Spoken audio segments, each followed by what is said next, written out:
ketika beliau harus keluar, teman-teman Gus Durian, teman-teman pendukung Gus Dur itu membuat panggung di Monas. Di depan Istana Merdeka, Merdeka Utara, sementara Bu Mega dan para anggota Ketua MPR sedang rapat di kantor Wakil Presiden. Semua orang suruh maju orasi.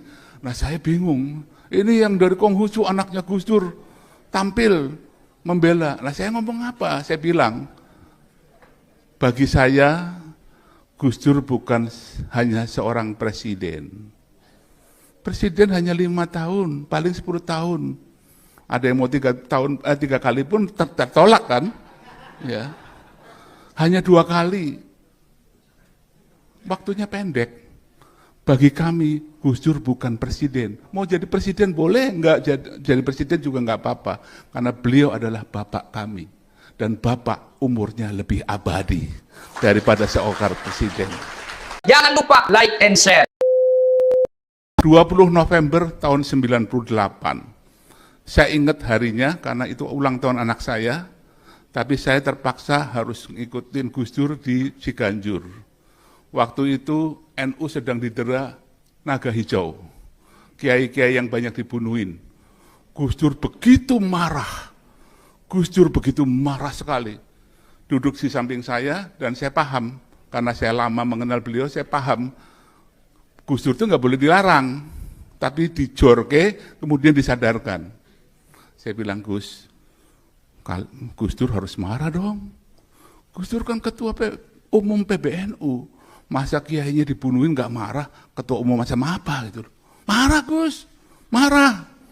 Mukanya marah sekali gitu. Marah sudah. Wah, muka Gus Dur kalau udah marah kan kelihatan sekali. Terus begitu sudah kira-kira sampai puncak saya ngomong, tapi sampean kan pemimpin bangsa, guru bangsa. Sampean tentu sadar kalau sampean marah, bangsa ini akan jadi apa? Bangsa ini pasti akan hancur. Nggak ada bentuknya lagi. Dan kalau Indonesia sudah hancur, sulit untuk menyatukan kembali. Jadi tinggal sampean saja milih, mau jadi ketua umum PBNU atau mau jadi pemimpin bangsa. Pilih sampean. Nangis. Dan ketika nangis, kita tahu bagi Gus Dur kebenaran besar harus mengalahkan kebenaran kecil. Dan itulah yang terjadi. Dia berdiri sebagai anak bangsa yang berjuang. Pemilu 99, PKB sudah dideklarasikan. Saya termasuk penandatangannya. Gus Dur bilang, aku mau bikin partai dan harus Matori yang jadi ketua. Karena dia yang paham pada waktu itu ya, sebelum pengkerengan. Ya.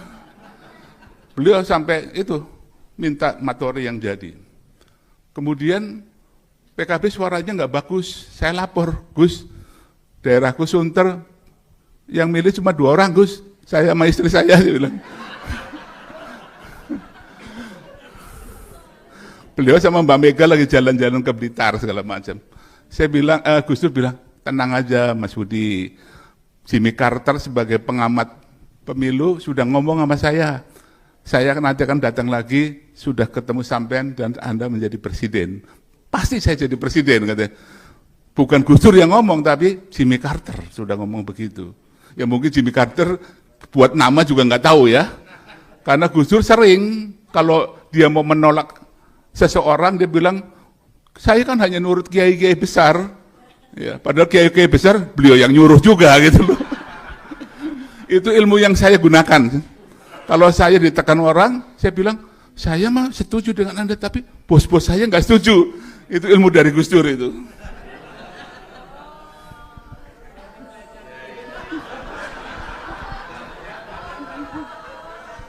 Paham ya? Iya, terus, nah, saya baru pulang dari Hong Kong, menghadiri peringatan hari lahir Konghucu di Hong Kong, bulan Oktober awal, naik pesawat sebelah dengan Pak Johan Effendi, dapat berita, Pak Amin Rais terpilih menjadi Ketua MPR. Turun, lagi seru pemilihan Gus Dur sama Mbak Mega. Nah, singkat cerita, semua sudah tahu Gus Dur jadi presiden. 20 Oktober tahun 1999 dilantik. Ajudan yang pertama, Angkatan Darat, saya lupa namanya, saya pas ke Ciganjur, saya dikira adiknya. Ya, wajahnya kan mirip-mirip tadi ya.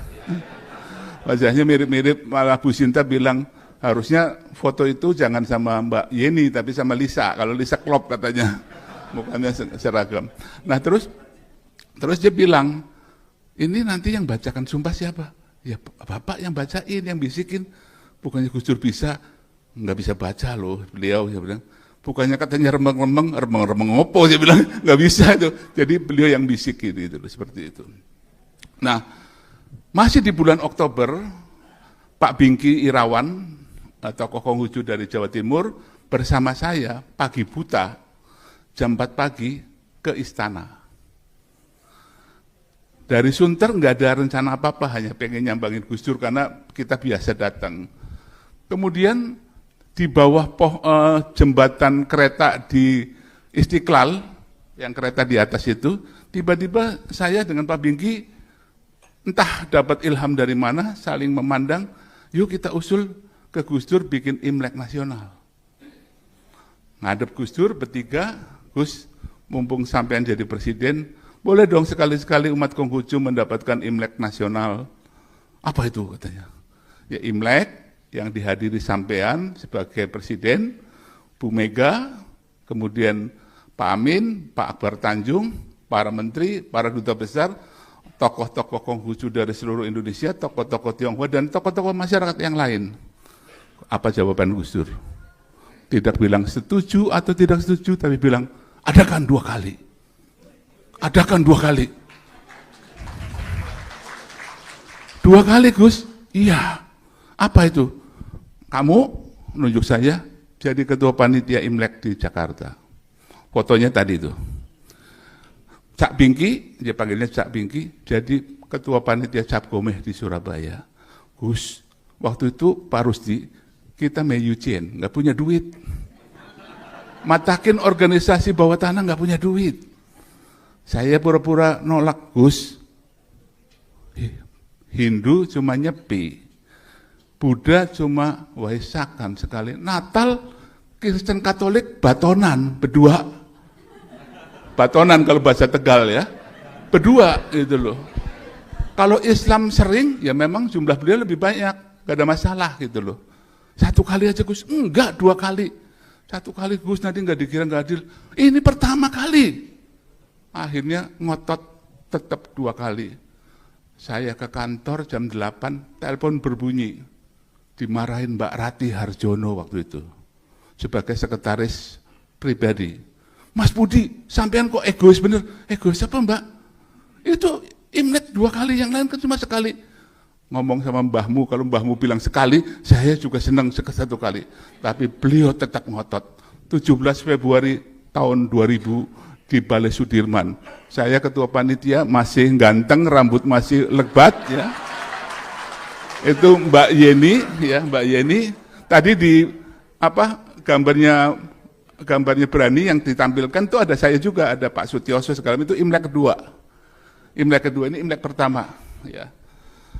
Saya belum pernah pidato di depan presiden, gemeteran itu. Ya, gemeteran. Kemudian KTP Konghucu belum pulih. Pagi buta, saya lapor itu. Karena Pak Johan Effendi sering nelpon saya. Gus Dur kan jadi presiden kerjanya marah-marah terus tuh. Kalau lagi marah-marah saya ditelepon Pak Johan, tuh bapakmu lagi marah, kamu temenin jalan-jalan itu. Jadi saya itu kayak bolo ketiplak. Kerjanya cuma guyoni Gus Dur gitu loh. Kerjanya guyoni Gus Dur. Pernah suatu saat dia baru di demo perempuan soal undang-undang KDRT. Ya. Padahal beliau setuju ada undang-undang itu, tapi kan pengen dicepat. Jadi dia pulang kecapean, dan setiap kali pulang kecapean, dia tidur di satu ruangan, kemudian diinfus oleh Dr. Umar. Nah, saya guyoni Gus, you harusnya ngomong sama kaum perempuan yang konsisten.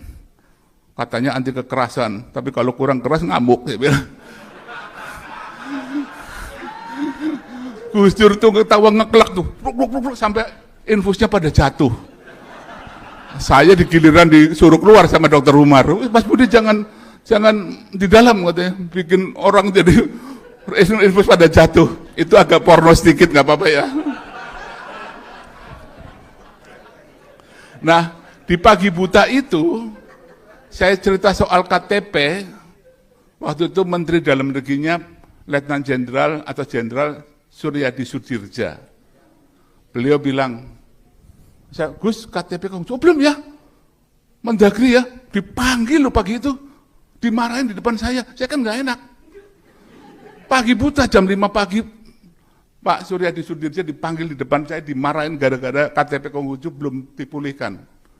Dan pada 31 Maret tahun 2000, pas ulang tahun saya yang ke-40, KTP Konghucu mulai disampaikan. Nah, ada satu peristiwa ketika saya dengan Menteri Darusman apa ya? Marzuki Darusman, saya makan satu meja dengan Gus Dur, membahas soal statement dari Lee Kuan Yew yang menyakiti Indonesia. Yang menyakiti Indonesia itu Gus Dur marah betul gitu. Gus Dur marah betul. Nah, saya ilmu yang tadi, yang 20 November manasin Gus Dur soal naga hijau. Gus, Lee Kuan Yew itu biarpun pemimpin besar kan negaranya kecil gitu loh. Jauh dibanding Indonesia, jangan mau dihina Gus. Marah lagi kan dia. Tapi saya bilang, tapi ingat Gus, Lee Kuan Yew itu meskipun orang Singapura itu Cina loh Gus. Kalau orang salah paham, waktu itu rasialisme masih panas, sampai marahnya ke Lee Kuan Yew, nanti Cina-Cina yang seperti kami yang jadi korban. Dia sadar loh, dia membela kita loh. Luar biasa Gus Dur. Bahkan saya, Pak Bingki, Pak Chandra, kalau menghadap dia, dikenalin sama orang, ini anggota ITSMI katanya. Apa itu ITSMI? Bukan Ikatan Cendekiawan Ikatan Cendekiawan Muslim, bukan. Ikatan Cina Melarat Indonesia.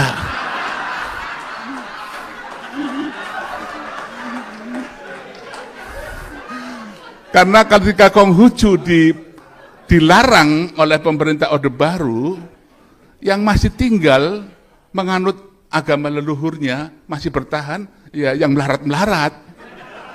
Karena kan nggak ada yang dipertahankan lagi, wong nggak punya apa-apa, ya sudah gitu loh. Tapi kalau yang lebih kaya kan demi keselamatan lari gitu loh. Jadi benar kata Gus Dur, ini Ikatan Cina Melarat Indonesia. Nah, terakhir ini, ketika beliau harus keluar, teman-teman Gus Durian, teman-teman pendukung Gus Dur itu membuat panggung di Monas. Di depan Istana Merdeka, Merdeka Utara, sementara Bu Mega dan para anggota Ketua MPR sedang rapat di kantor Wakil Presiden. Semua orang suruh maju orasi. Nah saya bingung, ini yang dari Konghucu anaknya Gus Dur tampil membela. Nah saya ngomong apa? Saya bilang, bagi saya Gus Dur bukan hanya seorang presiden. Presiden hanya 5 tahun, paling 10 tahun. Ada yang mau 3 kali pun tertolak kan? Ya. Hanya 2 kali. Waktunya pendek. Bagi kami, Gus Dur bukan presiden. Mau jadi presiden boleh, enggak jadi presiden juga enggak apa-apa. Karena beliau adalah bapak kami. Dan bapak umurnya lebih abadi daripada seorang presiden. Terus, Imlek ketiga, Gus Dur sudah lengser. Bu Mega yang naik. Saya dengan Pak Chandra datang ke Ciganjur, Gus, tetap hadir ya? Enggak, biar dia aja, katanya. Maksudnya Bu Mega aja. Saya ngomong, Gus, katanya ngakunya bapaknya Konghucu, anaknya punya gawe kok nggak datang. Ya udah deh, saya datang. Nah, saya datang, kemudian saya dorong tuh. Saya gandeng, para wartawan bilang, dudukin sebelahnya Pak, dudukin sebelahnya. Kalau saya waktu itu punya keberanian, saya dudukin bareng gitu loh. Karena Bu Meganya nggak ada masalah. Gus Durnya nggak maunya di pojok.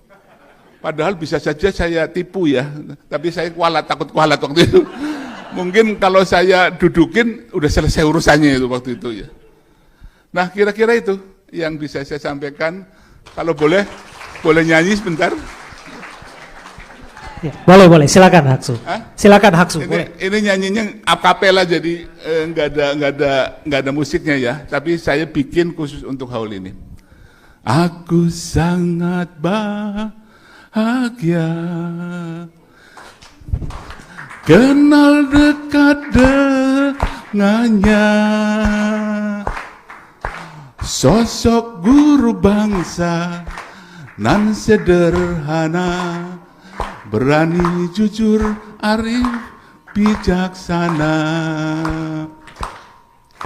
selalu tampil membela siapapun yang terhina, tidak pandang suku, bangsa, agama, kemanusiaanlah arti dasarnya. Kiai Haji Abdurrahman Wahid yang ku hormati, engkaulah